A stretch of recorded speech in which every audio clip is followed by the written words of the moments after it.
जय हिंद साथियों। ऑल ओवर इंडिया की latest government and private central and state level vacancy update देने वाला आपका अपना भरोसेमंद YouTube channel Gyanodaya for you एक बार फिर से आप सभी के लिए बहुत ही शानदार वैकेंसी के अपडेट लेकर आ गया है। तो साथियों, आज के इस वीडियो में आपको जानकारी देने वाले हैं स्टाफ सिलेक्शन कमीशन एसएससी द्वारा रिलीज किए गए जूनियर इंजीनियर भर्ती की जानकारी देने वाले हैं।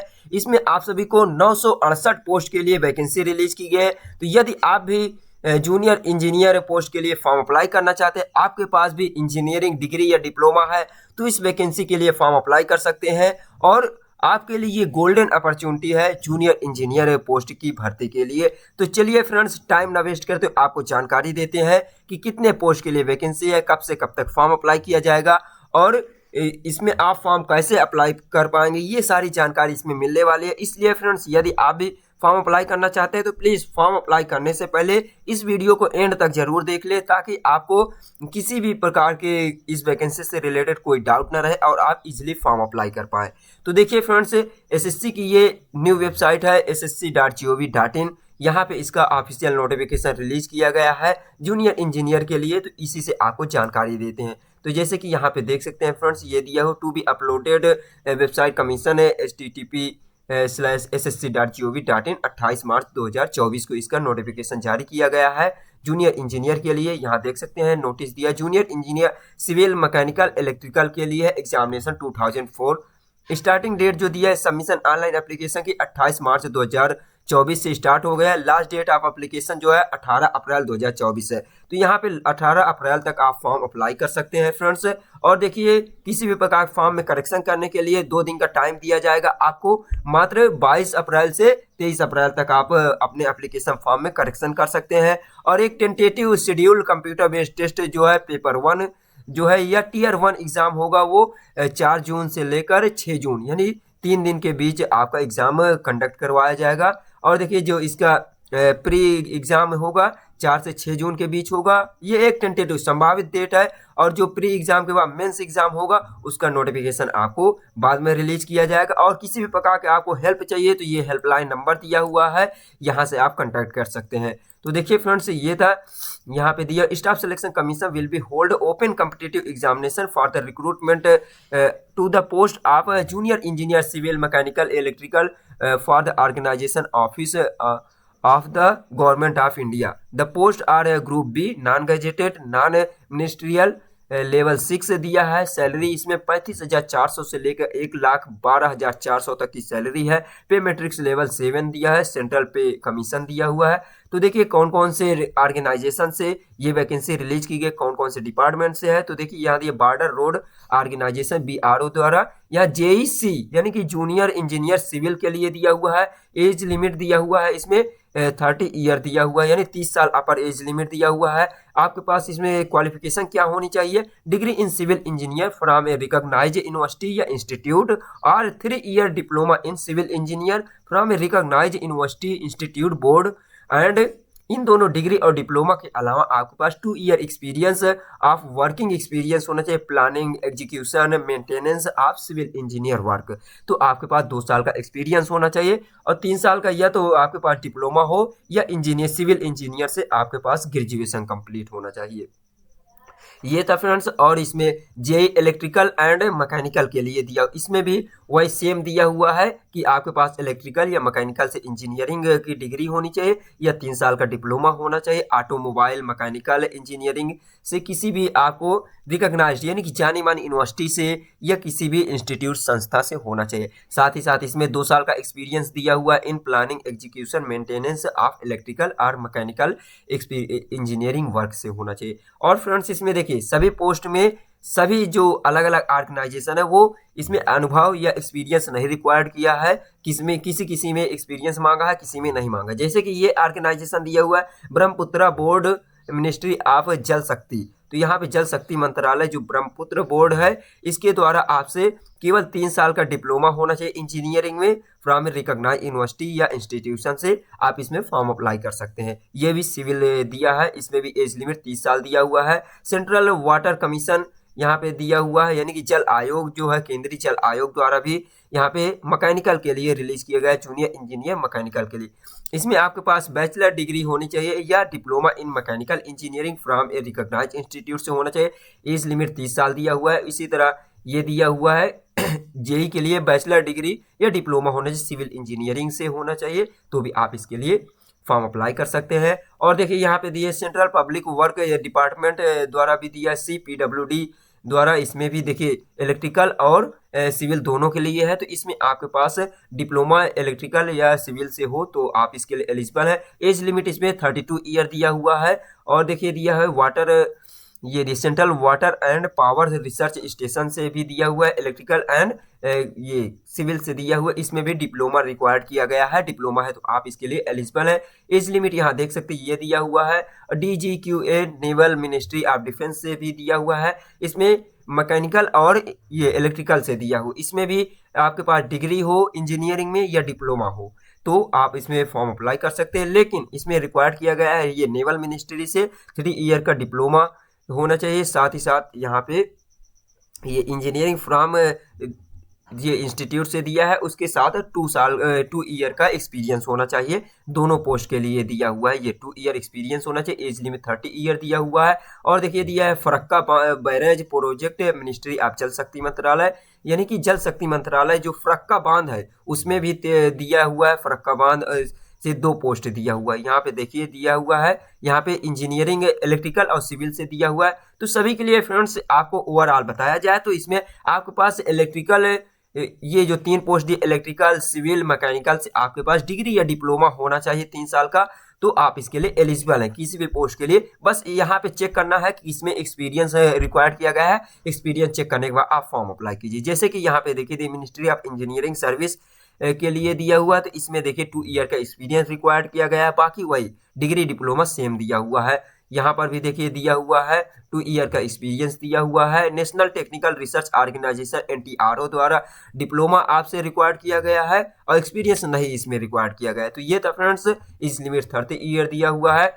यहाँ पे देखिए शॉर्ट में भी दिया हुआ है, जैसे JEC दिया है तो जूनियर इंजीनियर सिविल होता है, इसका शॉर्ट फॉर्म ये दिया हुआ है। तो ये है। अब देखिए फ्रेंड्स आपको टोटल वैकेंसी की डिटेल दिखा देते हैं, कौन से पोस्ट के लिए कितना है। तो ओवरऑल आपको बताते हैं कैटेगरी वाइज, यहाँ पे देख लेना किस कैटेगरी से बिलोंग करते हैं आप, वहाँ पे चेक कर लेना। जैसे बॉर्डर BRO से दिया हुआ है जूनियर सिविल के लिए 438 पोस्ट दिया हुआ है। SC के लिए ये दिया 76 पोस्ट है, ST के लिए ये दिया है। तो यहाँ आप चेक कर लेना फ्रेंड्स। और BRO जो दिया हुआ है फॉर मेल कैंडिडेट के लिए दिया हुआ है, यहाँ पर भी यहाँ पे टोटल 37 पोस्ट दिया हुआ है। इलेक्ट्रिकल एंड मैकेनिकल से दिया हुआ है, ब्रह्मपुत्र बोर्ड से दिया हुआ है, टोटल 2 पोस्ट दिया हुआ है। वो भी किसके लिए दिया हुआ है, अनरिजर्व कैटेगरी के लिए दिया है। सेंट्रल से दिया है तो इस प्रकार देख सकते हैं, सेंट्रल वाटर कमीशन से दिया हुआ है। यहाँ पे आप जिस भी ऑर्गेनाइजेशन से फॉर्म अप्लाई करना चाहते हैं तो उसमें से फॉर्म अप्लाई कर सकते हैं। तो यहाँ पे वैकेंसी जो है फ्रेंड्स है, इसका घटाई और बढ़ाई भी जा सकती है। यहाँ पे टोटल जो वैकेंसी रिलीज किया गया है ओवरऑल की बात करें तो यहाँ पे 968 पोस्ट के लिए वैकेंसी रिलीज की गई है। यहाँ अलग अलग चेक कर सकते हैं। और देखिए यहाँ पे PWD कैंडिडेट जो दिव्यांग कैंडिडेट है उनके लिए भी वैकेंसी कुछ रिजर्व किया गया है। यहाँ देख सकते हैं, जैसे ये पोस्ट देखिए दिया सेंट्रल वाटर कमीशन, यानी कि केंद्रीय जल आयोग द्वारा जो है दिव्यांग कैंडिडेट के लिए ये दिया 3 पोस्ट ये और 2 पोस्ट है। इस प्रकार 8 पोस्ट दिव्यांग कैंडिडेट के लिए अदर ये अलग अलग संस्था और ऑर्गेनाइजेशन द्वारा है। आप चेक कर लेना। यदि आप किसी भी प्रकार के दिव्यांग कोटा से बिलोंग करते हैं तो आप इसके लिए फॉर्म अप्लाई कर सकते हैं। और देखिए फ्रेंड्स अब देख लेते हैं कि फॉर्म कैसे अप्लाई करना है। तो फॉर्म अप्लाई करने के लिए देखिए फ्रेंड्स यहाँ पे दिया हुआ है, आगे देख लेते हैं। फॉर्म अप्लाई करने के लिए नेशनलिटी और सिटीजनशिप ये सभी के लिए सेम दिया हुआ है, जैसे कि आप इंडियन नागरिक होना चाहिए, ये सब तो कॉमन दिया हुआ है। अब देखिए एज लिमिट जो दिया है, द क्रूशियल डेट ऑफ ये दिया recording fix as 1 August 2024 in accordance with the provisional and DOP date OM दिया है ये। तो आपका जो एज लिमिट का एज का कैलकुलेशन किया जाएगा, आयु की गणना की जाएगी 1 अगस्त 2024 के डेट के अनुसार किया जाएगा, जिसमें दिया for the post of which age limit up to 30 year. तो जिनमें 30 साल रिक्वायर्ड किया गया एज लिमिट, तो उसके लिए देखिए दिया हुआ candidate must have born not earlier than 2 August 1994 and not later than 1 August 2026। तो जिनकी एज 6 साल 30 साल दिया है, उनका एज जो होना चाहिए, जन्म हुआ होना चाहिए 2 अगस्त 1994 से पहले नहीं हुआ होना चाहिए, ना ही 1 अगस्त 2006 के बाद हुआ होना चाहिए।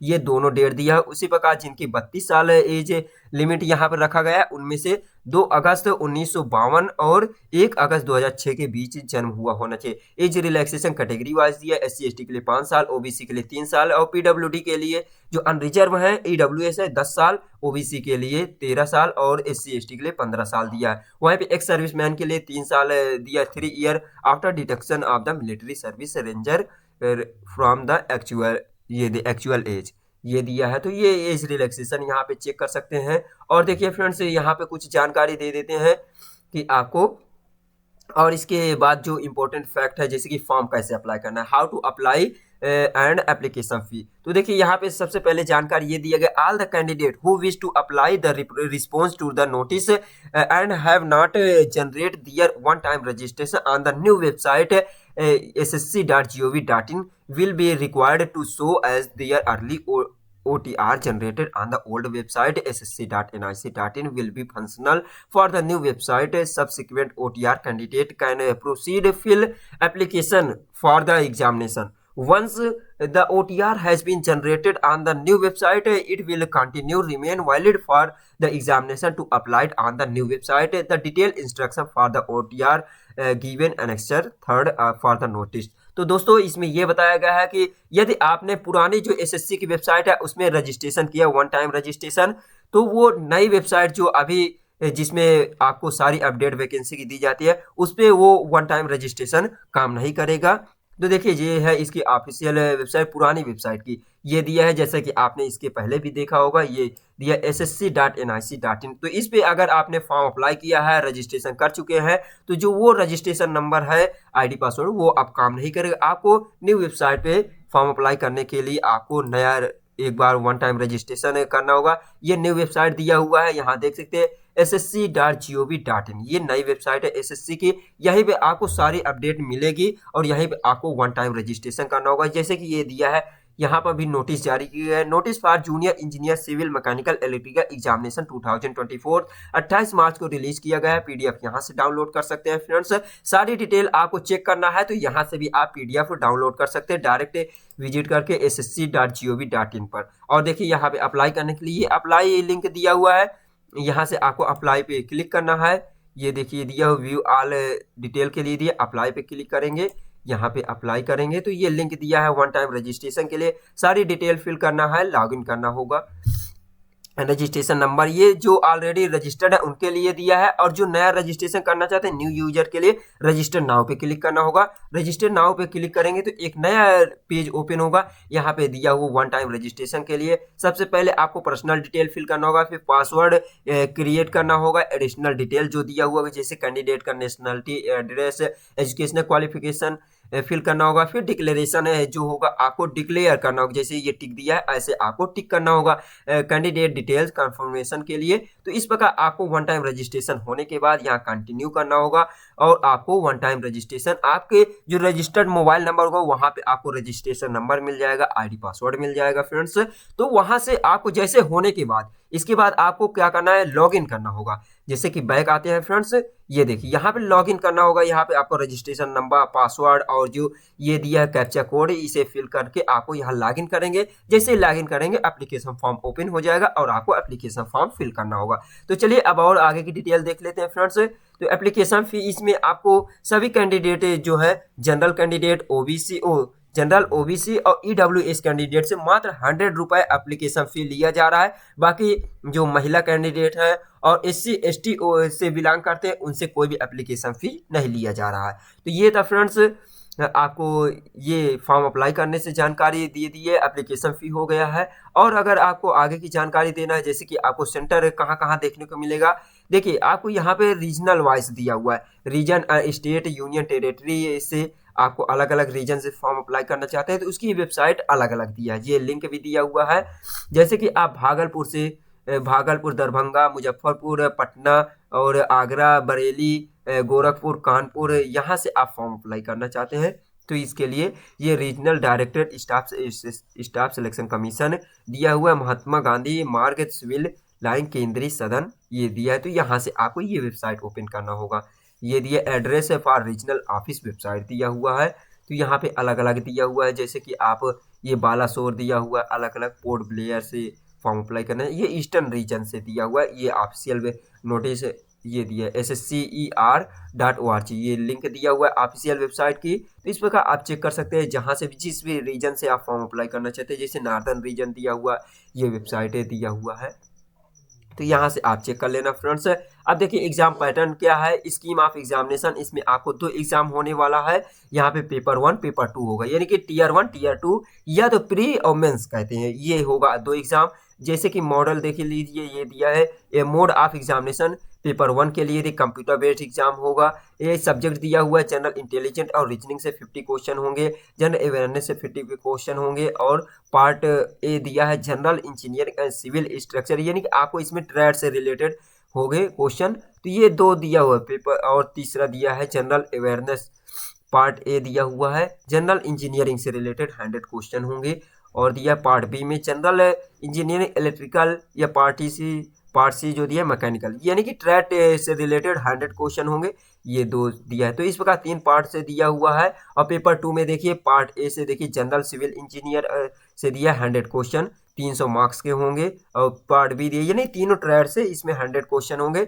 और इसमें देखिए टाइम कितना दिया गया है, 2 घंटे का टाइम दिया जाएगा, और 2 घंटा 40 मिनट दिया जाए कैंडिडेट हुआ एलिजिबल स्क्राइब, यानी कि PWD कैंडिडेट के लिए 40 मिनट एक्स्ट्रा टाइम होगा। इसी तरह इसमें पेपर 2 में होगा। तो ये दिया है। और एग्जाम जो होने वाला है फ्रेंड्स, इसमें जून में होने वाला है। एक टेंटेटिव यानी संभावित डेट दिया हुआ। सिलेबस यहाँ चेक कर सकते हैं, कौन सा सब्जेक्ट से कितने क्वेश्चन होंगे, कैसे सिलेबस दिया है, ये आप इसके ऑफिशियल नोटिफिकेशन से चेक कर लेना फ्रेंड्स। क्योंकि पेज इसमें जो दिया है नोटिफिकेशन का पेज बहुत ज़्यादा दिया हुआ है, टोटल 91 पेज का है। तो आपको इम्पोर्टेंट फैक्ट की जानकारी देते हैं, जिससे कि आपको फॉर्म अप्लाई करने में किसी भी प्रकार के प्रॉब्लम ना हो। और देखिए फ्रेंड्स, देख लेते हैं कोई जानकारी यदि आपके लिए इम्पोर्टेंट है तो।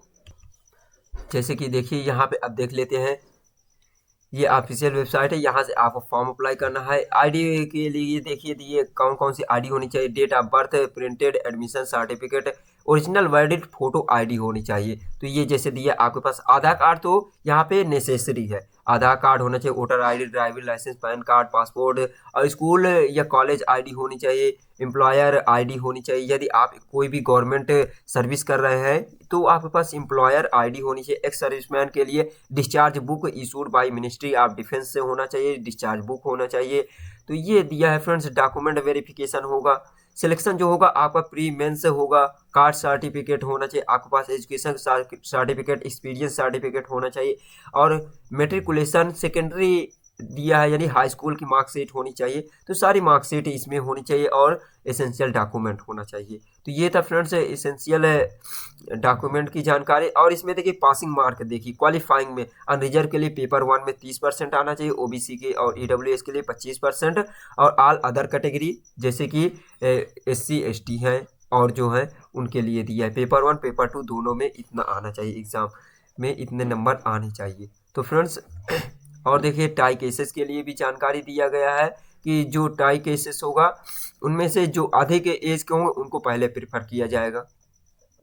और देखिए यहाँ पे दिया हुआ है किसी भी प्रकार के आप मिसबिहेव करते हैं, ये दिया है जैसे against action against candidate fold guilty या मिसकंडक्ट, किसी प्रकार के अपराधी पाए जाते हैं या कोई भी प्रकार के आप मिसबिहेव करते हैं एग्जाम टाइम पे, तो उसमें आपको डिबार्ड कर दिया जाएगा, बाहर कर दिया जाएगा और बैन कर दिया जाएगा आपको। जैसे कि दिया taking away examination related material such as a rough sheet, commission copy, admission certificate, answer sheet और examination hall passing it to the unauthorized person during the conduct examination. तो एग्जामिनेशन के दौरान किसी भी प्रकार का आपको चिट पाई जाती है या तो आपको कॉपी से रिलेटेड मटेरियल 2 साल के लिए डिपार्टेशन होगा, अलग अलग दिया है ये।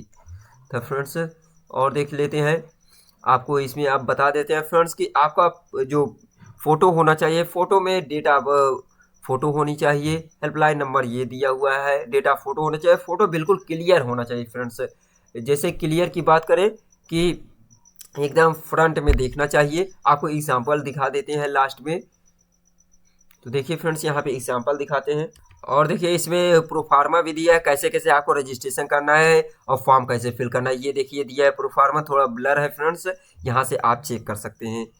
ये देखिए जैसे बताया वैसे भी आप करते जाएंगे तो भी आपका रजिस्ट्रेशन कंप्लीट हो जाएगा। फॉर्म फिल करने के लिए भी सारी जानकारी मिल जाएगी। यहाँ पे आपको सारा कुछ दिया हुआ है ऑफिशियल नोटिफिकेशन में, आपको किसी भी प्रकार कोई प्रॉब्लम नहीं होगी।